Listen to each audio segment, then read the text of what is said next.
Прочие, преди словените нямаха книги, но бидейки езичници, четяха и гадаеха черти и гръцки. Когато се кръстиха, бяха принудени с римски и гръцки букви да пишат словенската реч без устроение.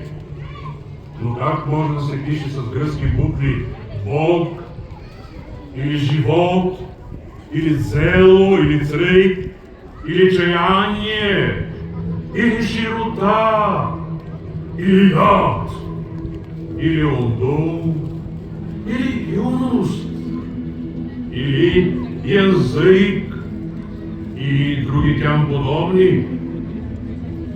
И така беше много години. След това човеколюбецът Бог, който урежда всичко и който не оставя човешкия род без разум, но всички привежда към разум и спасение, смили се на словенския род. Изпрати му свети Константин, философа, наречен Кирил, мъж праведен и истинолюбив. И той състави 38 букви, едни по образец на гръцките букви, а други пък според словенската реч. И първо започна по гръцки.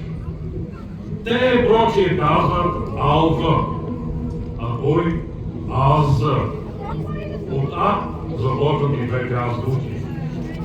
И както гръците съставиха своите букви по образец на еврейските, така и той по гръцките.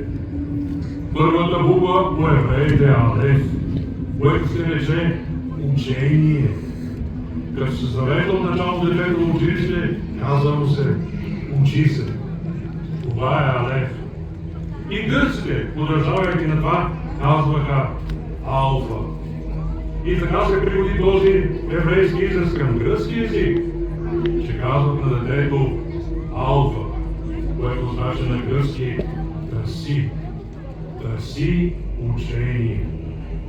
Подобно на това и свети Кирил създаде буквата Аз. Докато първа буква е дадена от Бога на словенския род за развързване устата на онези, които чрез азбуката се учат на разум. Аз се изговаря с широко отваряне на устата, а другите букви се изговарят и произнасят с слабо разтваряне на устата. Тези са словенските букви и така трябва да се пишат и произнасят. Аз, болки, греди, благои. Ако запиташ гръцките книжовници, като речеш, кой ги е създал буквите и превел книгите? Или в кое време? То рядко измежду тях знае. Обаче, ако запиташ словенските адвокатчета, като речеш, кой ги е създал азбуката и ги превел книгите? Всички знаят. И в отговор ще речат, свети Константин, философа, наречен Кирил, той ни създаде азбуката и преведе книгите, и брат му Методий. И ако питат в кое време, то всички знаят.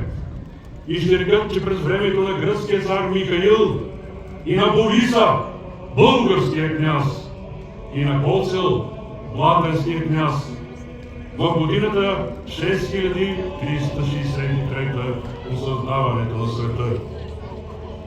Има и други отговори, които другаде ще кажем, а сега няма време. Така, братя, Бог е дал разум на словените, комуто слава и чест, и власт, и поклонение, нине и присно, и во веки веков. Амин.